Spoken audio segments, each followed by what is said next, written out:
Page 304, this is a chord progression, the 2-5-7-1. This unit apparently is on that. A very common chord progression. I don't know there's anything special about it, but it's used quite a bit. If you're into blues or jazz writing, you just probably use 7th chords for almost everything. So you just make everything a 7th chord, and you pretty much got it. Harmonically, the chords lead into each other very nicely. Take the key of C major. We do a 2 chord is here, so here. We can add a 7th on it if we want. And it's a D minor 7th. If it were just a D7 chord, we'd have to have an F sharp. It's got to be a major triad. But this is a D minor 7th, and that means it's a D minor triad with a 7th added. Here. And then a G7, which is a major triad with a minor 7th. In some inversion. Our normal way we play it, whatever. And then the C major, here, the 1 chord, or in this case, C major 7th. And when we, this is so confusing sometimes. When we refer to a C major 7th, we're talking about a C with a major triad and a major 7th added on. Because a C7 is a minor triad here, but a C major 7th is here. But on the first chord, the D minor 7th, that minor is referring to the triad, not the 7th. We're still using a minor 7th because a major 7th would be here. So a D minor 7th, you're referring to the triad, but on the D major 7th, you're referring to the 7th. It's the way they do it. Just live with it, okay? Accept it. Don't fight it. It doesn't work. Just, this is the way it's done. Let's go on to the second example they give there. We have the key of B flat major. B flat major has 2 flats, B flat and E flat. The 1 chord is here. And if you wanted a major 7th, then it would be here. It's like a jazzy or bluesy type sound. Because it's a major 7th, okay. But the first one they give is the C minor 7th, and that's using the C chord as the second one. Here would be that. But they want a minor chord, which is what it is, and then you add the 7th on it. So it's a regular C7, but it's got a minor triad, so it's a C minor 7th. And then the F7 is after that, in some inversion, whatever, here. However you want to do it. I don't care. Some inversion, you pick one, I don't know. But in there, they're doing here. They're doing the root in the left hand. And then a couple of the notes out of the chord in the right hand. Which 2 notes? A good question. Since we're confused anyway, let's talk about that. When you have a chord with 4 notes in it, and you're only going to do 2 of them, you need the top and bottom. Those are the important ones. Without those, it loses its harmony, becomes something else. In the 3rd measure on the F7 chord, where we're here, I need the F and E flat. I need one of the other 2, don't care. I don't really need either one, I can do it without. But what they've done is they do the root in the left hand and here. They could have done a C in there. And that's how they pick the 2 out of the 4 notes they need. Well, here, the left hand covers the other one.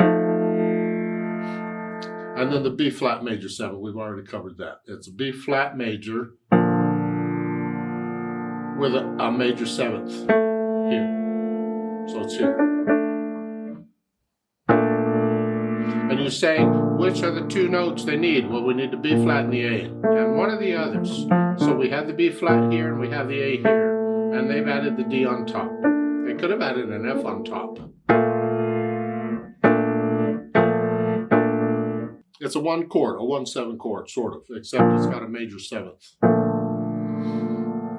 Confused yet?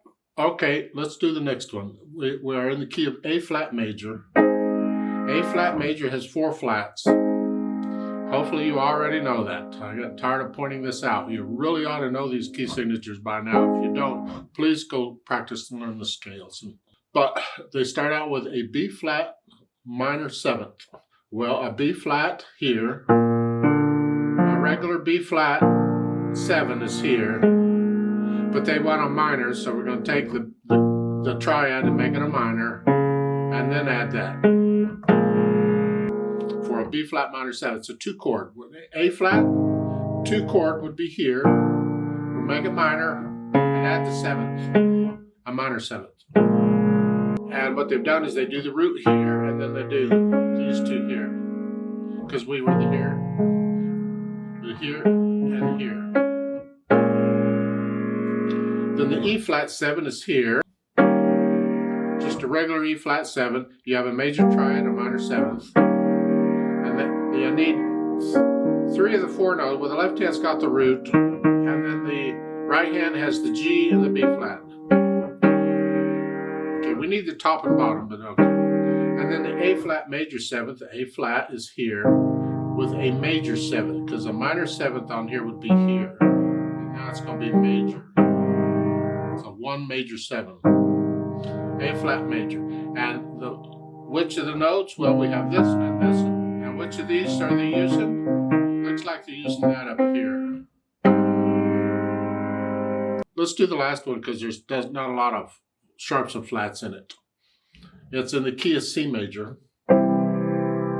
So we have a D minor 7th, which is a 2 minor 7th. So it's a 2 chord, a minor chord, D minor, and add the 7th, a minor 7th. So they're going to do the D on the bottom, that's the root, and then I need one of these notes. It looks like they're using the F and the C, except they put the C down here. Okay. Then the G7, we've had that before. And then the C major 7th. Well, it's a C major, a C chord with a major 7th. And I need these two. Well, I'm going to do that in the bottom. And I'm going to do, looks like it's here and here. So it's there. All these 7th chords. Again, it adds a jazzy or bluesy feel because blues uses 7th chords a lot too. And that's the chord progression that they're introducing here. Now to just make it all funner, they want you to go down. It's a sequence going down. So here we have the 1 chord, the 2 chord, excuse me. And then to get here, this is a 4th going up and this just goes down 1. And then we have, this goes down here, and this goes down 1. See here, I've changed 1 note at a time. That's all I did. That's why it sounds so nice to the ear. It's just one chord kind of blends into the next here. Then to go to the next key, the left hand's the same note, and each of these go down a half step. And then this goes down 1. Now this goes down a little bit.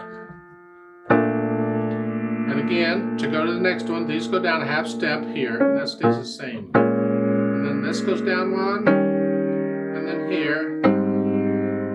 And now to go to the next one, this stays the same, these go down a half step. You get the idea? There's a note there that's continuing whole steps. So we started here. Went to here, this whole step, go down a whole step, go down a whole step, a whole step, a whole step, a whole step. It's a whole tone scale. So the first note here, you're going to go down a whole step. Just follow this one. You're going to get the same notes. You're just starting here instead of here. Here. It's easier to hear it if we would start up here, because when you get this low, it just kind of, ugh. So if you could start up here, take everything up an octave. Here. You do it just 1 hand at a time if you need to. Get this part.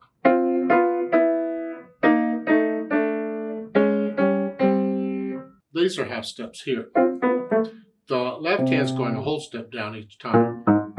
So it gets a little complicated. Because trying to think note name or chord names throughout all this is an absolute boom. Do it if you want to, but when you get a complicated sequence and you're not familiar with the chords here, you pretty much have to think, okay, I'm going down a half step here and a whole step here, and what's the relationship of this chord to this chord, because I'm moving this far, and you work out that sequence, and then you can do it. One hand at a time, I'm sure, at first. Again, because I don't compose, I don't arrange much. I don't really worry about these things. They just give me the notes in the music and I play them. But you consider these, even without the sevenths, they fit together okay. I go here because it's right next to it. It's just going up one. It's okay. And then here, well, two of these notes, these two are in the 5/7 chord. And when you have common notes like that, it flows a little better harmonically. So it's here, here, here. It's a nice progression, and you'll see it quite a bit in music.